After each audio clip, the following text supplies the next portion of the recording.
Hello everyone, welcome to the training today. As you may well note, BUV is very keen on applying digital resources technology to equip our students with essential skills in 4 industrial revolutions. All of you were provided with an iPad as a passport to this wonderful digital world of knowledge. Along the journeys at BUV, you will be supported by the digital resource team who look over on digital platforms such as Canva and eBooks. Since 2019, ebooks and iPads have been offered to students instead of print books, which are much more beneficial to students in terms of up-to-date contents, as well as health benefits as they do not need to carry physical book anymore. In today's trainings, we will further guide you on how to use database resources effectively with technical login guidelines from digital resource team, alongside anti-plagiarism tips and sharing from university researchers.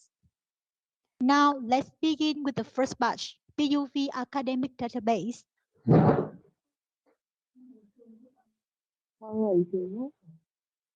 Okay. So now, let's begin with the first batch, BUV Academic Database. Since April 2021, BUV has provided student and lecturer database from 5 publishers. It is the first stop for any academic research assignments, whether you are searching for background or biographical information, a basic overview or in-depth research coverage. The database offers users access to thousands of books, case study, reports, magazine articles, image, chart, and primary sources. They contain scholarly and peer-reviewed articles written by credible authors, such as academics, researchers, and experts in their field. There are 6 databases available, including EBSCO database, PressReader, Euromonitors, Emerald, and ProQuest. For this database, on the BUV AMS site, you can access them from 3 locations. The first location is from login page of AMS. Go to Canvas website via web browsers and select Academic Database tab at the bottom of the login page. You will be taken to the database interface. You can select any database our files publishers. The second location is from Canvas navigation dashboards. If you log in to Canvas MS via web browsers in a laptop or iPad, you can find the academic database icon on Canvas navigations or academic database code on dashboards. You will be taken to a general guidelines page including publisher access link, individual database guideline, and login guideline. And the last location is from a course navigations. You can access database inside any Canvas course. Select academic database from course navigations. After you have accessed this database, now I will show you how to sign up and log in each database. The first one will be on Canvas Access. If you access database from EBSCO, ProQuest, Emerald, and SpreadReaders on the BUV campus through any BUV Wi-Fi account, you can search and read them without logging in. And for off-campus access, the first database I would like to introduce to you is Euromonitors. For Euromonitor database, if you access database from Euromonitor, you need to sign up with your BUV Office 365 account at the first time logging in. This will be applied for both on-site and off-site signing in. At the sign-in page, please select single sign-on, insert your BUV Office 365 email and submit. It will move to new user registration page.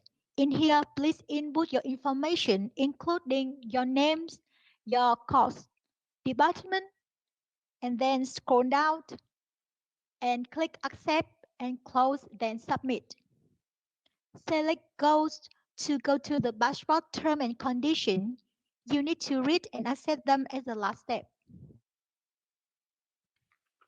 From the second time onward signing in, you just need to select single sign-on and tie in your BUV email to log in.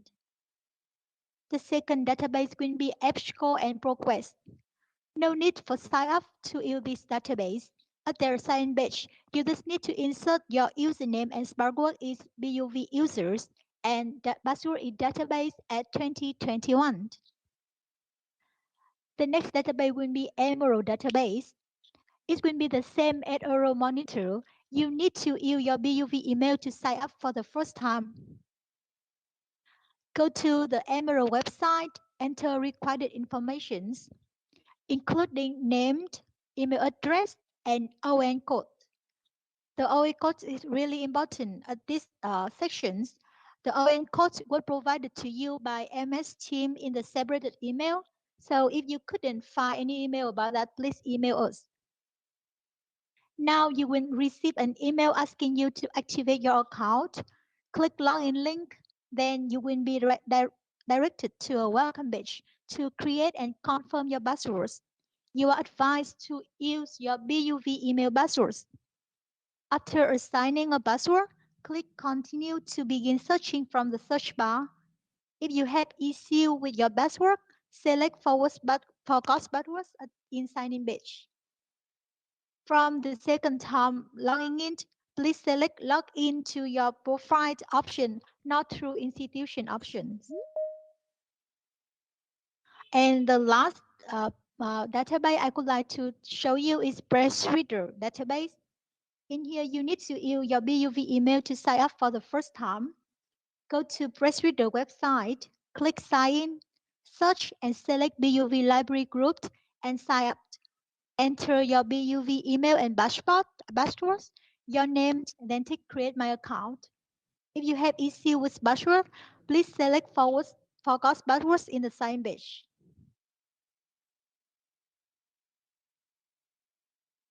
Thank you for listening. We will move to the next section with Mitchell. She can guide you through the Staffordshire University Digital Library. Over to you, Mitchell. Thank you, Ms. Luan. Hi, everyone. This part is applicable to Staffordshire University students and dual degree students only. To use the Staffordshire University Digital Library, you need to log on to the library website as shown on the screen. The username is your Staffordshire University username. The password is your date of birth. You may need to log out of your BUV account to be able to log into your Staffordshire University account, as the browsers will automatically pick up your login details, or you can use a different browser to open it in parallel. Similar with Google search engine, you can just type in the box keyword for search across all available databases. Economics, for example.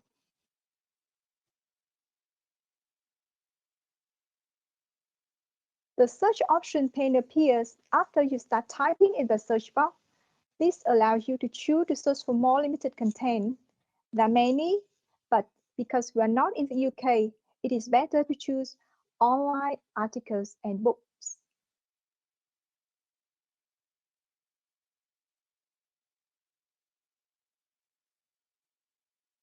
The results page gives you a list of brief records with the matching terms underlined in yellow. You can click the PDF link to download the article.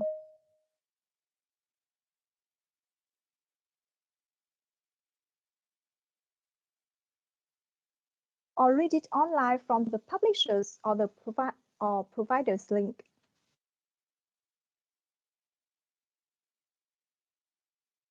You can also use advanced search to limit your results.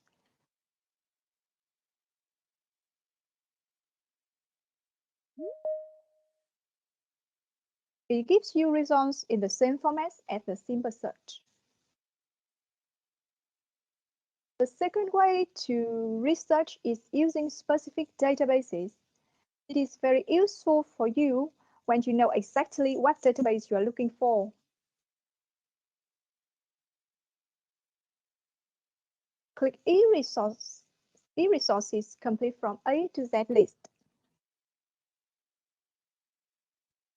Select Overseas Partnership Access.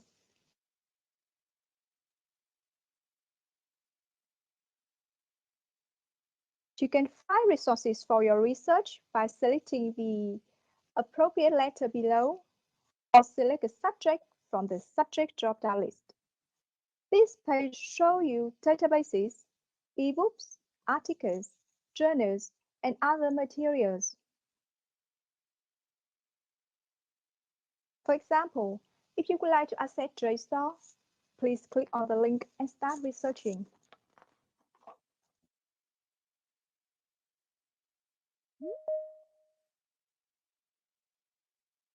Type your keyword for searching, for example, COVID-19.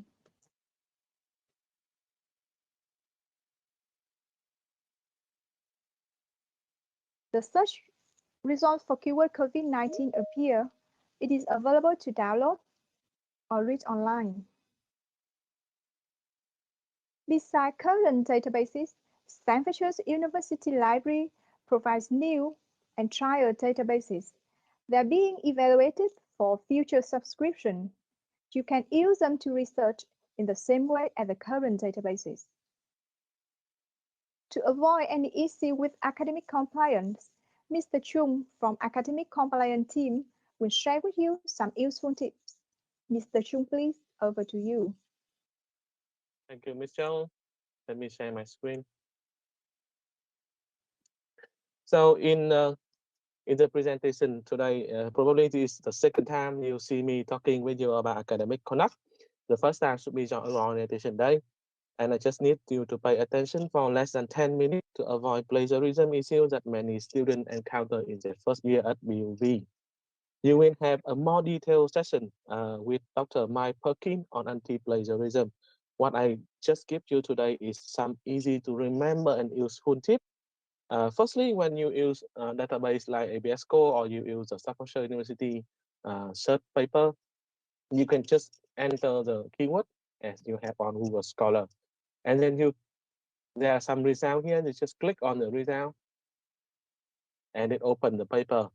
Right here, you will see the abstract, which gives you very key and brief understanding of the document. And on that, you will understand whether this one is the one that you need or not. After clicking this one, you can find a side button right here on the right-hand side.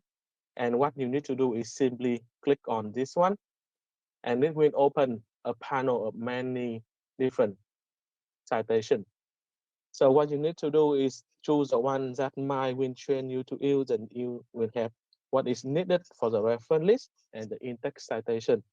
It is very easy, so I expect that everyone enter today's training will not tell the academic panel that you don't know how to cite in-text or have a reference list. Okay, it's very straightforward. The second point that I want you to remember is when you use the passport database. So this one gives you a lot of options. And the best way to use this one is not typing a keyword here to search, because it's quite different with the text database. This one is more on number.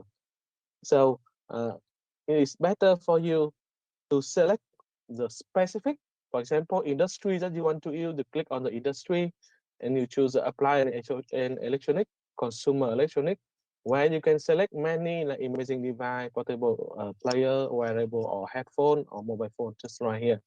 And then you can choose many different countries, or you can choose even the Asia Pacific region. After that, you select what you need. Right here is a country report, and just click go. This one will give you a report on mobile phone in Vietnam, for example, and it's updated until August of 2021. The issue here is you can only read this one and write down using your own work. You cannot copy like this and paste in your document. It is plagiarism. You can only use this one and write down using your understanding with all the in-text citation and reference list.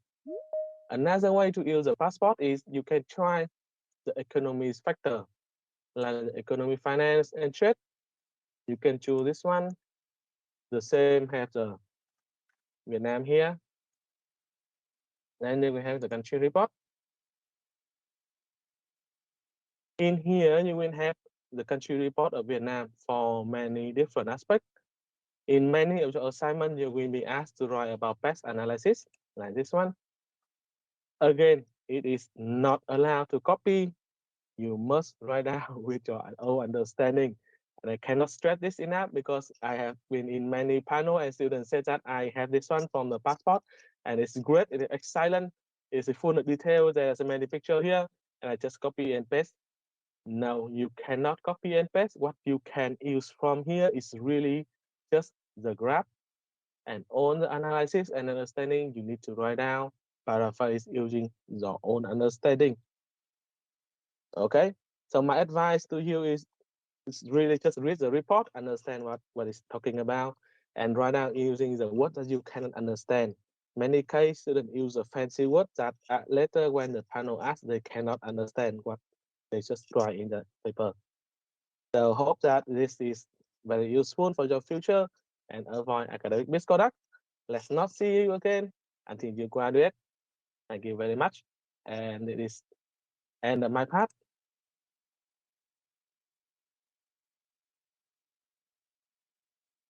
Thank you, Mr. Chung. And now let's start with the part of sharing from our lecturer. Hello, Mr. John. Are you here? Are you ready? Hi, John. Welcome to Hi, your part. guys. Okay, well, I don't have a whole lot to add. I would just want to say you will find on all the databases that have been mentioned so far, there's usually on the left-hand side of the screen, there's a number of filters, okay? And what you should do when you're searching for information is use some of these filters. In particular, you can choose peer-reviewed journal articles, okay? Now, this is very, very important because the standards to get published in a peer-reviewed journal are very, very high. So this is your best quality research. You can have the most trust in it. It's the most valuable to your argument. So everybody makes sure that they find these as much as possible, okay? So everybody remember that. You will find also, if you need more useful information, that uh, many researchers tend to stick to more or less the same topic. So if you find something valuable in your peer-reviewed search, it is also entirely possible to search by the names of the authors. And I would recommend you do that as well. You will find lots of other useful stuff, okay? It's very, very important you find this because it adds a great deal of weight, scholarly weight, credibility to your assignments, okay? If you don't do this, if you just Google stuff, you're going to get boneheaded idiots. When I was teaching in the UK, one of my students Googled a bunch of things and she handed in a stuff she cut and pasted from this website where this guy claimed to be, remember, anybody on the internet can say anything. Doesn't mean anything, it just means they say something. And this guy claimed to have been a economic advisor to former American President George W. Bush. And he made this bizarre claim about slavery in free markets. Now, does slavery and free go together in any way, shape, or form? This makes no sense. The guy was an idiot and he was just spouting idiocy on his website. Okay, you want to avoid that. Go to the real databases. For most business subjects, ProQuest and Emerald will be most useful for you. Again, use the filters, get the peer-reviewed stuff, because it has the far and away the most credibility. It has the highest standards, it's gone through the most checks to make sure they've done a very good job of their research and their analysis, that there's no problems with data collection or the conclusions they make or anything like that. So these are most valuable to you. Please use that most of all, okay? And that was really all I wanted to say. That was, I think, most important for most students. So please remember that, everyone. On to the next person, please. Thank you. Thank you. Thank you, John. Okay. The next part will start with lecturer Shashi. Shashi, over to you, please. Hi, good afternoon. Can you hear me? Good afternoon, everyone. Thank you very much for this opportunity to let me share a couple of my thoughts on why we academic learners and in specific students self-prioritized using academic database over free open search engines, right? We know there are a lot of, so many, right? Not a lot, but significant number of open search engines available. And okay, I mean, in a normal work, we quite often we feel comfortable to use. But when it comes to preparing for the references, I mean, for your assignment, right, then it's not, I mean, those free open search engines may not be that much friendly as the academic database. So today I'm going to share some of my thoughts, right? So what is important, okay, as I continue from what John said, when you prepare for your assignment, at least you need to take care of three important aspects, right, for whatever the references you are referring to for the purpose of preparing your assignment, right? One, authenticity and credibility of the works, right? Number two, relevancy of the works. And the third, assurance of quality of the works, right? So these three are very important. Otherwise, it's very easy to fall in the trap. I mean, it sounds like that we have a very good quality work, right? But it's not actually, right? So that's the reason why, as a lecturer, we often emphasize not to refer to the website like Wikipedia, right? And the reason is very simple, because it has very low authenticity, right? We don't know who the authors are, and in addition, the information available on Wikipedia is editable. You can edit, right? The someone who has access, so you can edit the information over there, right? That keeps changing, right? So therefore, this kind of editable websites may work as a source of information, right? But you, as a source of those pieces of information, need to verify their authenticity, right? Because of the same reasons, right? Such websites are not considered credible for academic reports. So there could be a kind of a query or question that what's wrong with the open source engines like Google Scholar, Bing, right, etc., right? I mean, in our daily life, for whatever information we are looking for, they work very well. All right. So what's wrong? And that's where I really emphasize that checking for information is different than for assignment. Okay. For assignment, you are looking for fact, right? Credible fact, authentic fact, right? Not a piece of information, right? So whatever you write in your assignment, you have more responsibility, right, towards whatever you write on that. Of course, Chung already mentioned and talked about those things from the perspective of plagiarism, right? But the part, another part is the quality that you want to put in your assignment, right? So definitely open search engines suggest a lot of choices, right? But at the same time, the choices also create a lot of noises, right? We are looking for those works that are relevant to our work, and we are not interested in going through all the suggested works, right? They suggest a lot of relevant and non-relevant, right? So if you really want to get rid of all those non-relevant things, you need to set a filter, right, in advanced setting, right?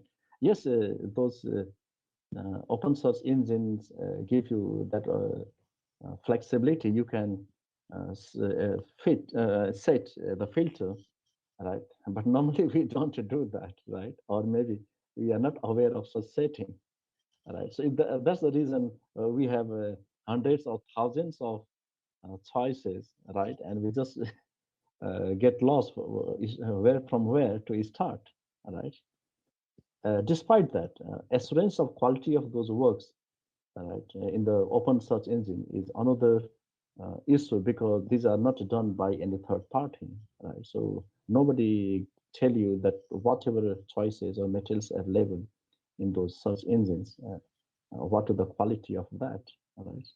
So it's just like, okay, I mean, uh, from investment perspective, finance and economics, I mean, it's common question, a simple question I would like to ask you. Do you want to invest your money in a company whose financial statements are not audited, right?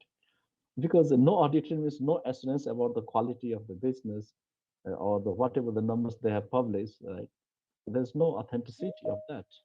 And that's the reason assurance is very important, right? Everyone wants to invest in a safe and prosperous company.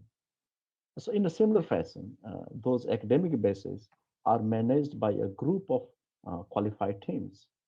They will not upload any materials in their database without verifying the compliance with their minimum criteria for the quality, right? So because this kind of negligence will affect the business and the reputation first, and then their business, right?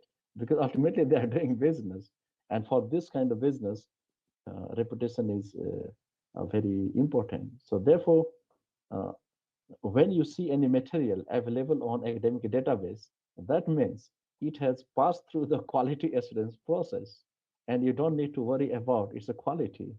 It is easy to set relevancy filters like that LRC training team talk, that you can choose the keyword or this and that. You can just set, right? And there are many more features available, right? But you can take a lot of benefit of that, because whatever materials you access in the database, these are assured, right? Their quality is confirmed, right?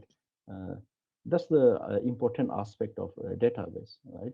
Of course, in the beginning, we feel it's kind of very strange, weird, or I'm not used to, right?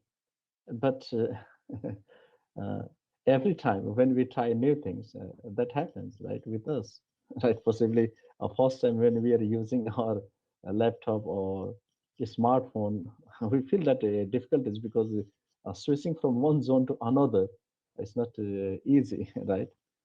So take that as normal and give some time to get used to with that feeling, right? And I'm sure at the end of the day, you will have the same set of feeling as when we hunt a treasure, eureka, right? That's the word what the great Archimedes has used when he found the answer why some objects sink in the water and some others float on it. Eureka, right? I found it. So it's kind of treasure, truly to say, it's a kind of treasure for those who trust on research-based information, research-based fact, right? And if you want to uh, mm, improve, enhance your academic quality writing. So academic databases are the best places to look for literature for review. That's my view, right? No need to worry about authenticity, no need to worry about credibility or quality assurance of the works, right? Because already someone has done that for you, right? So yes, it is now in your hands. Use it and enjoy your dive into the ocean of research-based knowledge, right? So thank you everyone once again for listening to me, and all the best. Yeah, thanks. Now back up to you, Miss. Thank you, Shashi. Hello, Joel. Hello, Joel. Sorry, I'm still here. Yeah, okay. I Thank always you. start talking when It I'm is your still part, on please. mute.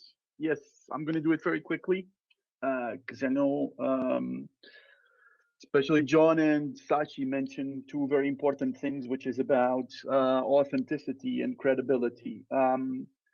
The reason why we only accept databases, and it's for one of the things that John mentioned, any paper, any research paper that it's not peer reviewed, it's the same thing as, or it says accepted as reading comics. So if you reference a piece of comics or just manga, it's the same thing as referencing a paper that it's not, that doesn't go through a peer review process, because whatever they said was not validated. So that's why it's important to look at always papers that have peer review, because even nowadays, even inside those peer reviewed papers, there are different levels of reputation and there are different levels of credibility. Before I move into that, and I'm going to go into reputation and credibility very quickly, as Sashi was saying, the main reason or the only reason why we want every single claim in your assignments to be referenced is because, to be fair, if you're claiming something, if you're stating something, if you say this is connected to that, you need support.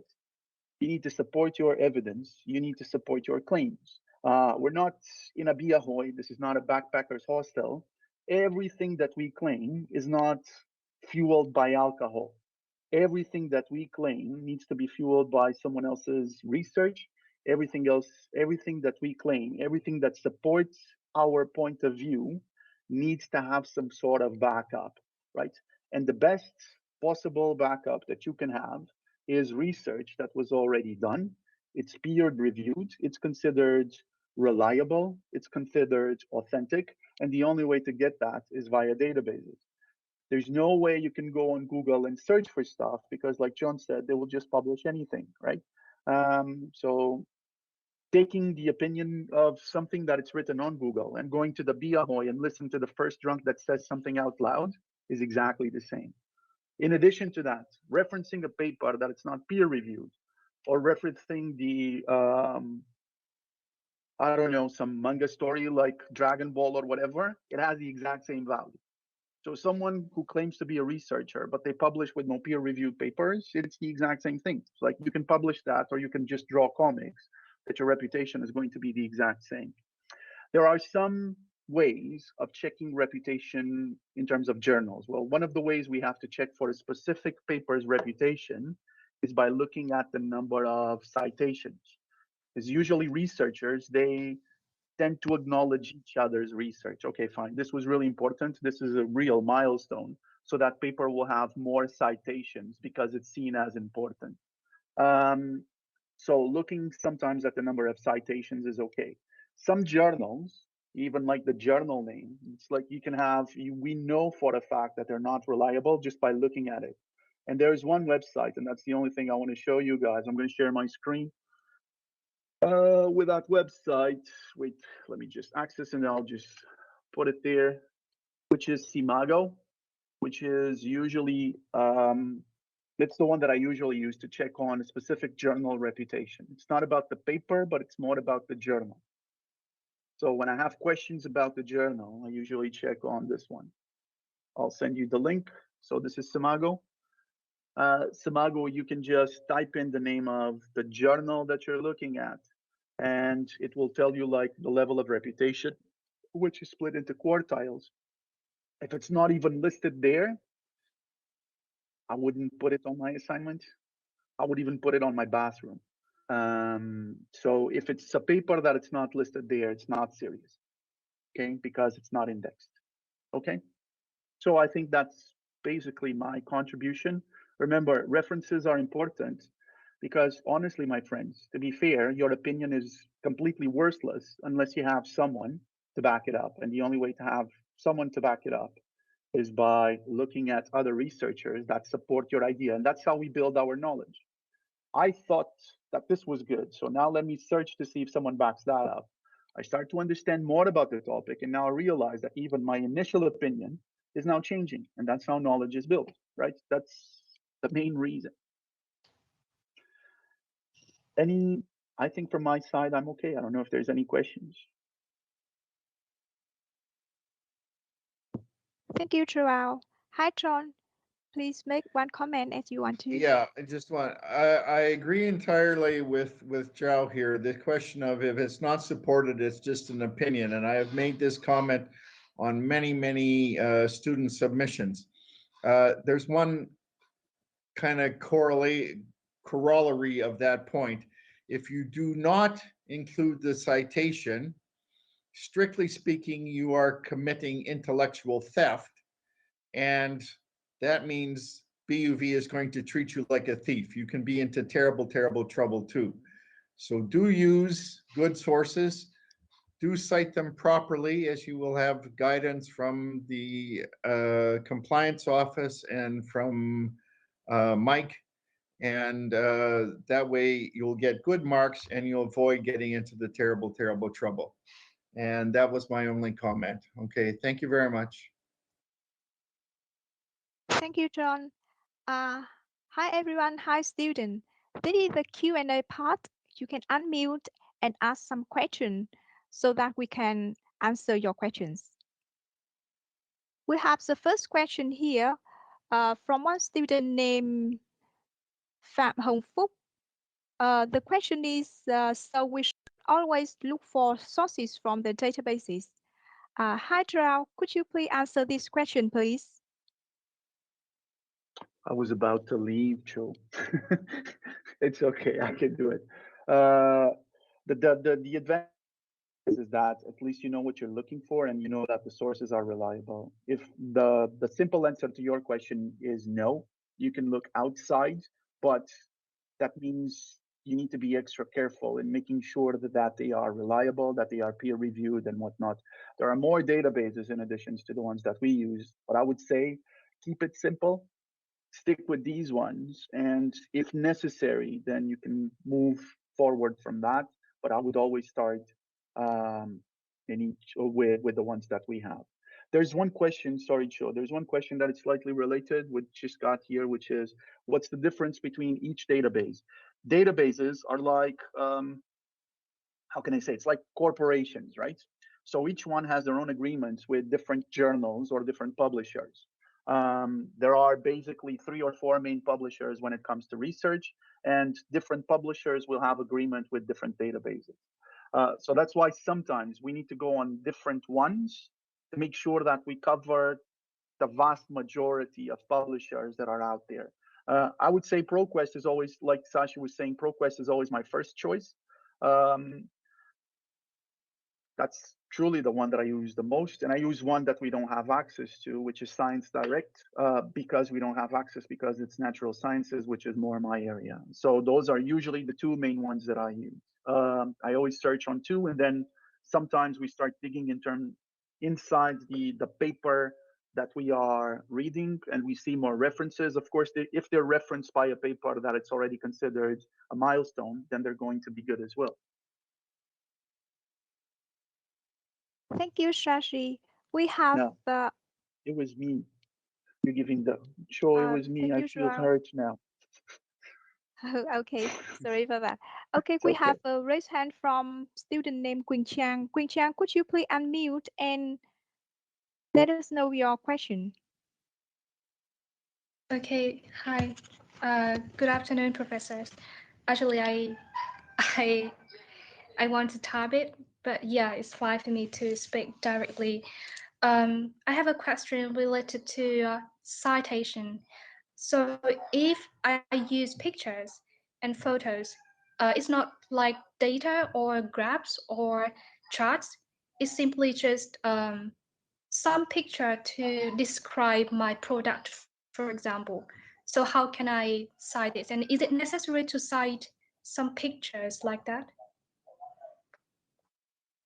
Usually, sorry, I can take this one. Usually a picture doesn't have a copyright because the picture is not the result of a research, right? It can be a summary, but it's not the result. If you want to go like pristine with it, you can say, I found this, or as referenced in, and then you put the name of the paper. But usually we use a diagram or a picture as a summary of something that was already, or we're trying to explain that comes from a different paper.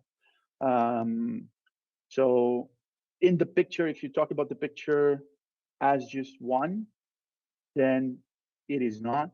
But if you talk about the summary of something, then you should quote the paper that you use. Okay, I understand. Thank you very much. Okay, thank you, Joao. We have another question from student named Thuy Dương. She said that I have heard that some universities don't consider Statista as a reliable source. Is it true in BV too? Let me answer this question. Statista, as you know that we can access Statista via Stanford University Library. It is a newer trial database and is being evaluated for future subscription. But in terms of reliability, it depends on how it's used. Statista on its own, it's not. But if it's used as a source of data to be then later introduced or later worked on as a source of a data set, then yes. So we can cite a number just to show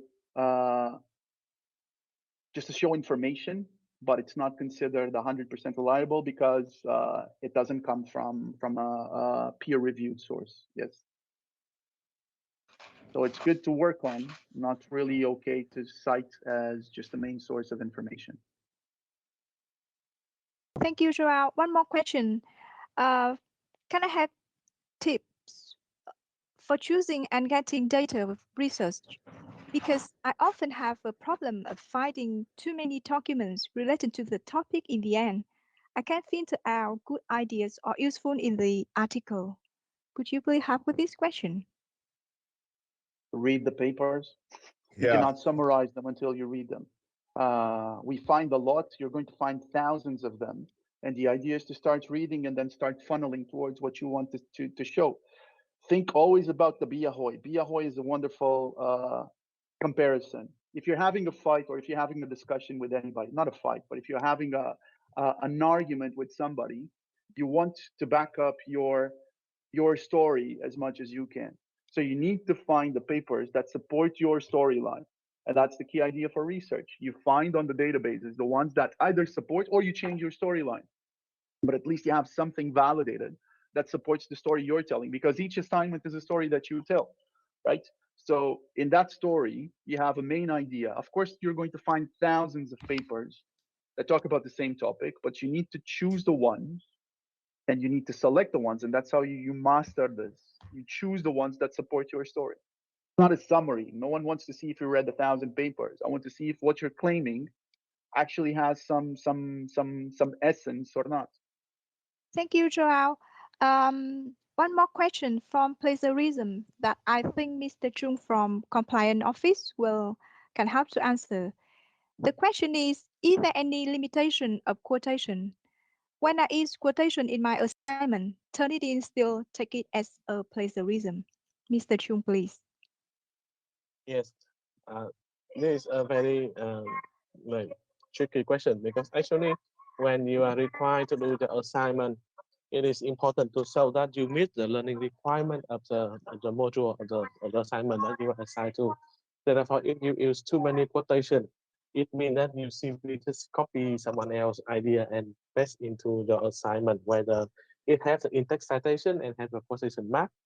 It cannot show that you understand and meet the learning requirement of the assignment. Therefore, it is very limited in terms of quotation that you can use in the assignment. And normally, it will refer to some very important or famous keyword or famous people only. You should not like copy a paragraph from a book and paste in and have quotation mark. It just cannot show. So normally, what we deal with the situation is for the first time you use too many quotation in your assignment, it will normally be considered as poor academic practice. It's not academic misconduct yet, but it is close, and you need to be warning about that one. Sorry, can I just add something to what Chung said? What Chung said is very true. And when we do the academic misconduct meetings, quotations show one thing: laziness. You didn't read the paper. You have no idea how it supports your idea, so you just decide to put it there. The notion for an assignment is really you have one main idea that you need to present to your lecturer, and you're looking for sources to support that idea. So when you read a source, when you read a research paper, What you want to take from that paper is the perspective in which it supports your point of view. I don't think taking quotation supports anyone's point of view, unless it's just one sentence at most, right? Because you need to show evidence of reading the paper and understanding how that paper supports your perspective, right? So too many quotations, it's just a sign of laziness, and it's really just adding numbers or ticking boxes. Thank you, Joao, and thank you, Mr. Chung. The next question that I think later John can help to answer this. The question is, can you recommend me some databases to research significant organization, annual report, or something relevant? Mr. John, over Okay, to you, well, please. yes, I was looking at this question and I'm trying to understand exactly what it is you're asking about.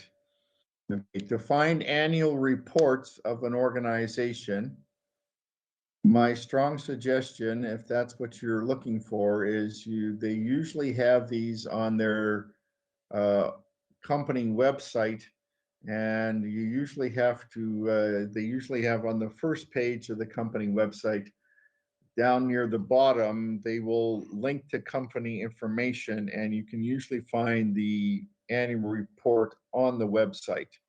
Okay, research for significant organization. I'm not sure what you mean exactly by that.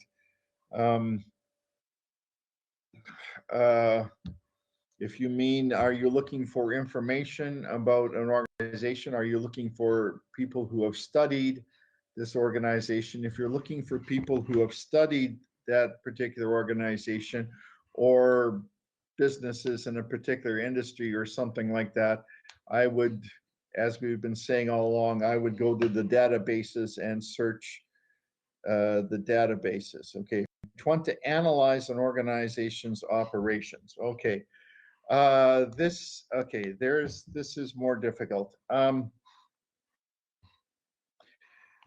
In the first instance, you will need their annual report to get the financial results. You should also look at other financial analysts approaches, and you can find these on the databases. ProQuest is usually probably your best bet. For most business things, ProQuest and Emerald are your best bet. And I would search financial analysis of whatever or strategic analysis or stock market analysis of whatever organization you're particularly interested in. There in the UK, when I was there was a database whose name I have forgotten now. But if you, it may be on the Staffordshire University website. So I would have a look at that website. My assignment is about an event, and all the statistics related to comes from the event organizers itself. Okay. Well, if you're analyzing the stats from an event that people put on, and you you don't have any other source, so I think you have to use them. You would, of course, like to check that they've done a good job of keeping their statistics. That would be my only concern there. Okay, a follow-up question, if we use pictures, generally speaking, again, what I was saying before about, I mean, it's important to have, intellectual evidentiary support for your claims. If you have a free picture, if you get something from a published, a textbook or another research paper or something, that should be cited. If you get a free picture, I don't think you need to worry about that, but you might want to cite it anyway, just to keep Turnitin happy. Okay. Anything else? What about using Edgar for annual report? I honestly, I'm not terribly familiar with Edgar, but if you have the annual report, I mean, the annual report is the annual report. Okay, speaking of annual reports, make sure you're using the annual report that includes the auditor's report, that includes a letter from the auditor stating that this has been audited. Okay, lots of companies present quarterly reports. Most of these have not been audited. They are called pro forma reports, meaning they are in the form of the annual report, but they aren't really the annual report. They haven't been audited. There's been no checks on them. And companies, fudge it all the time on these pro forma reports, okay? So at the very least, you should make sure you have the audited reports, okay? Anything else I can help with? One more question. Is there a recommended amount of sources for quotation? Okay, a source for quotation is the same as a source for any other information. But the key thing here is really you should avoid using quotations, okay, from quoting directly from a source. What is most important is that you must demonstrate to whoever is marking you that you have understood the research you found and you have given it some thought, and you can use that to make, bolster your argument, to help with your assignment. So it is infinitely better for you to read it, rewrite it, rethink it, put it into your own words, and then just cite the source, because this shows that you have used your head, okay? As Mr. Chung was saying, if you use your head, it means you're meeting the learning outcomes and you will get a mark for that. If you are just quoting a bunch of people, it says to whoever's marking you that, you're just cutting and pasting and there's no brain involved, okay? No brains means no marks. It's really quite simple. So do think about it. Do run it through your head. Okay, my research source that cites from another source. Okay, what you can do, there are guidelines on this, and you say, you identify the original source, and then you say cited in the secondary source, okay? And there are guidelines about how to do that properly in the Harvard referencing system. Okay, can I send an attachment here? Because I have guidelines about that for everybody. What I'll do is I'll send them to Ms. Cho, and Ms. Cho can send them to everybody, okay? Thank you, John. One more question. When quoting, should we only quote a small part from the paper? Hi, John. Would you please help with it? Okay, if we're quoting, should only call a small part from the paper. If you must quote, keep your quotes as small as possible. As I was saying, you want to show that you have, understood the material, that it's gone through your brain, okay, that you mindfully understand it. So if you must use a quotation, keep them as short and as sweet as possible. You want to show that you have used your head. Like I was saying before, no brains, no marks. So show you used your brain, okay? Thank you, John.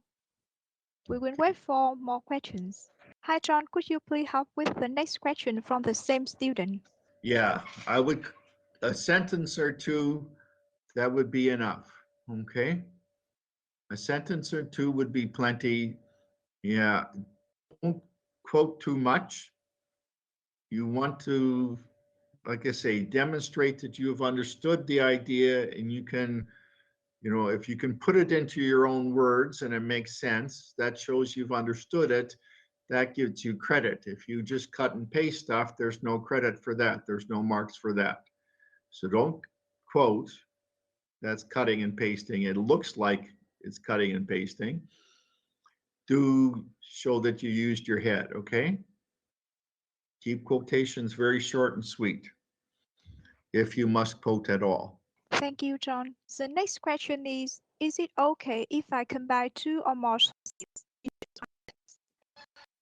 Can you please help with this? Generally speaking, the more sources you use, more sources and the more analytical models you use, the more theoretical the more theory and more analytical models you use, the better, generally speaking. Okay? This is good because what it does is it shows different models, different theoretical ideas applied to your particular situation, gives you a more thorough, more in-depth analysis. And if you have more support from sources, this means you have better evidence, and a better analysis and better evidence is going to lead you to a better conclusion. So that's the idea. Okay, so generally speaking, more is a good idea. Okay. Thank you, John. Hi, John. Could you please help to answer with the next questions? Okay. If I okay, want to send demographics or analytical models. Analytical models, I mean, these are the theory ideas that you are taught in your class. Okay, so if you're, for instance, you're doing marketing and you may have questions or, you know, theoretical models are things like the 4 Ps, the 7 Ps, branding ideas, STP, so on. Okay. If you're doing economics, you're going to have key ideas in economics. Okay. Okay. Yeah. So long as you cite the source, you don't have to buy the PDF. Okay. And as Mr. Zhao was saying, you should read them. What you should do, I mean, you're going to find lots, then you have to kind of wade your way through them. Start by reading abstract and the summary at the end. Okay. The summary at the end will tell you what their conclusions are and how they got to them. And the abstract kind of explains very quickly the whole idea of the paper. And if you read these things to begin with, you will find some that are, I always sort them into different piles. I start with, this is very, very useful, not so useful, and ones to throw away, okay? So I start by doing this. I read the abstract and the summary. Oh, this one's going to directly addresses my equation, my concern, my paper, whatever it is. That goes in one pile and I save those. And the other ones, this would be helpful. That goes in that pile. And the ones that are not useful, they're in another pile or they're ignored altogether. And then I go through them and I organize them again in the first pile, the ones that are very, very important. I put them into the order in which I'm going to write my paper, so it has a nice logical flow. And then I look at the second pile that was nice to have, but not quite as useful. I find, is there anything that will support any points with them and with the first pile? And then I put them all together, and that's how I shape my outline of my paper. So it has a nice logical flow. One thing leads to the next, leading inevitably to your conclusion. You convince the reader that's your goal. Okay. Thank you, John. If you have no more questions, we would like to thank you, all of you, to join our training today. We hope that the training is useful for you for your ahead assignments and examination. Thank you, all of you, and good luck. We will see you later. Thank you, Mr. John, Miss Luan, and Mr. Chung. Thank you, and see you. Bye-bye.